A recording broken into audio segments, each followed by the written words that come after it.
পৃথিবীর সর্বোচ্চ শৃঙ্গ মাউন্ট এভারেস্ট, যার উচ্চতা প্রায় ৮,৮৪৯ মিটার।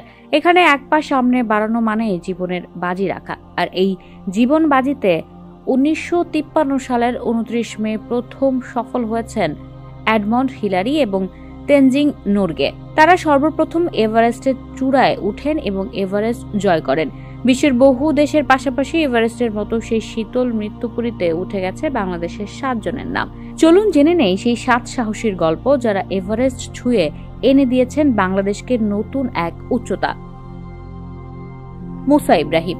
২০১০ সালের ২৩ মে বাংলাদেশ সময় ভোর ৫টা ৫ মিনিটে মুসা ইব্রাহিম বিশ্বের সর্বোচ্চ শৃঙ্গ মাউন্ট এভারেস্ট জয় করে বাংলাদেশের প্রথম এভারেস্ট জয়ী হিসেবে ইতিহাস গড়েন।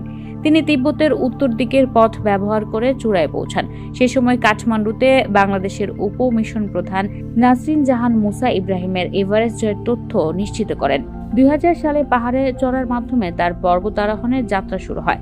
২০০৭ সালে তিনি নর্থ আলপাইন ক্লাব বাংলাদেশ প্রতিষ্ঠা করেন এবং মিশন ২০১০ ভিশন এভারেস্ট ঘোষণা করেন। এই ক্লাবের মাধ্যমে তিনি দেশের যুবকদের পর্বতারোহণে উৎসাহিত করেন। এছাড়া ২০১১ সালে ১৩ সেপ্টেম্বর মুসা ইব্রাহিম আফ্রিকা মহাদেশের সর্বোচ্চ পর্বত কিলিমাঞ্জারোর চূড়া জয় করেন। M A Muhith. ২০১১ সালের ২১ মে এম এ মুহিত বাংলাদেশী হিসেবে এভারেস্ট জয় করেন। পরের বছর ২০১২ সালের ২০ মে তিনি আবারও এভারেস্ট চূড়ায় ওঠেন, ফলে তাকে বাংলাদেশের একমাত্র দুইবারের এভারেস্ট জয়ী করে তোলে। তিনি বাংলা মাউন্টেনিয়ারিং এবং ট্রেকিং ক্লাব এর সদস্য ছিলেন এবং পর্বত আরোহণের পাশাপাশি তরুণদের প্রশিক্ষণেও ভূমিকা রেখেছেন। নিশাত মজুমদার। ২০১২ সালের ১৯ মে সকাল ৯টা ৩০ মিনিটে নিশাত মজুমদার এভারেস্টের চূড়ায় পা রেখেছেন বাংলাদেশের প্রথম নারী এভারেস্ট জয়ী হিসেবে। তিনি প্রায় ১০ বছর ধরে প্রস্তুতি নিয়েছিলেন এভারেস্টের চূড়ায় ওঠার জন্য। তিনি ২০০৩ সালে এভারেস্ট বিজয়ের ৫০ বছর পূর্তিতে বাংলাদেশ অ্যাস্ট্রোনমিক্যাল অ্যাসোসিয়েশনের আয়োজনে বাংলাদেশের তৃতীয় সর্বোচ্চ চূড়া কেওকাডং জয় করেন। নিশাত মজুমদার ২০০৭ সালে ভারতের দার্জিলিং মাউন্টেনিয়ারিং ইনস্টিটিউটে প্রশিক্ষণ গ্রহণ করেন। তার এই সাফল্য দেশের নারীদের জন্য এক অনন্য অনুপ্রেরণা হয়ে ওঠে। ওয়াসফিয়া নাজরিন। ২০১২ সালের ২৬ মে শনিবার সকাল ৬:৩০টায় ওয়াসফিয়া নাজরিন এভারেস্ট জয় করেন এবং এর ফলে তাকে বাংলাদেশের দ্বিতীয় নারী এভারেস্ট জয়ী করে তোলে। তিনি বাংলাদেশের প্রথম পর্বতারোহী হিসেবে বাংলাদেশ অন 7 সামিট অভিযানে অংশ হিসেবে ৭ মহাদেশের সর্বোচ্চ শৃঙ্গ জয় করেন। এছাড়া তিনি বিশ্বের দ্বিতীয় সর্বোচ্চ পর্বত K2 জয় করেন এবং বাংলাদেশের প্রথম ব্যক্তি হিসেবে পর্বত জয়ের এই কৃতিত্ব অর্জন করেন। মোহাম্মদ খালেদ হোসেন।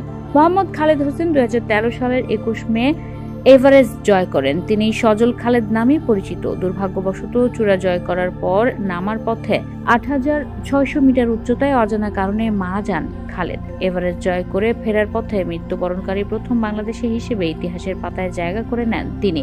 তার এই আত্মত্যাগ এভারেস্ট জয়ের একটি ইতিহাস। এর আগে খালেদ সিকিমের ফ্রে পর্বত, নেপালের মাকালু, হিমালয়ের বাংলাদেশ নেপাল ফ্রেন্ডশিপ পিক এবং অন্নপূর্ণা রেঞ্জের সিঙ্গুচুলি পর্বত জয় করেন। বাবর আলী। ২০২৪ সালের ১৯ মে সকাল ৮টা ৩৫ মিনিটে বাবর আলী এভারেস্ট জয় করেন, যা এক দশকের ব্যবধানে বাংলাদেশের পুনরায় চূড়া ছোঁয়ার মুহূর্ত। একই অভিযানে তিনি লোৎসে শৃঙ্গ জয় করেন, যা তাকে বাংলাদেশের প্রথম ব্যক্তি হিসেবে এক অভিযানে ২টি শৃঙ্গ জয়ের কৃতিত্ব এনে দেয়। এছাড়া ২০২৫ সালের ৭ এপ্রিল প্রথম বাংলাদেশী হিসেবে বিশ্বের ১০ম সর্বোচ্চ শৃঙ্গ এবং অন্যতম কঠিন পর্বত অন্নপূর্ণা ১ জয় করেন বাবর আলী, যার উচ্চতা ২৬,৫৪৫ ফুট। এছাড়াও তিনি চট্টগ্রাম ভিত্তিক ট্রেকিং ক্লাব ভার্টিক্যাল ড্রিমার্স এর সহ প্রতিষ্ঠাতা এবং সাধারণ সম্পাদক। ইকরামুল হাসান শাকিল। সর্বশেষ ২০২৫ সালের ১৯ মে সকাল ৬:৩০টায় ইকরামুল হাসান শাকিল এভারেস্টের চূড়ায় পা রাখেন। তার এই এভারেস্ট জয় বিশেষভাবে উল্লেখযোগ্য, কেননা তিনি ২০২৫ সালের ২৫ ফেব্রুয়ারি কক্সবাজারের ইরানি সমুদ্র সৈকত থেকে হেঁটে ৮৪ দিনে ১,৭৭৪ কিলোমিটার পথ অতিক্রম করে এভারেস্ট বেস ক্যাম্পে পৌঁছান। তার এই অভিযানের নাম ছিল C2 সামিট। এই অভিযানের মাধ্যমে তিনি পরিবেশ সচেতনতা বৃদ্ধিতে ভূমিকা রাখেন। মাত্র ৮৪ দিনে তার এই অসাধ্য সাধন সমুদ্রপৃষ্ঠ থেকে এভারেস্ট জয়ের দ্রুততম রেকর্ড হিসেবে বিবেচিত হচ্ছে। ২৯ মে এভারেস্ট জয় করে বিকাল ৪টায় দেশের মাটিতে পা রাখেন। You are watching Raj TV, Jagorone, Bangladesh. Please subscribe our channel.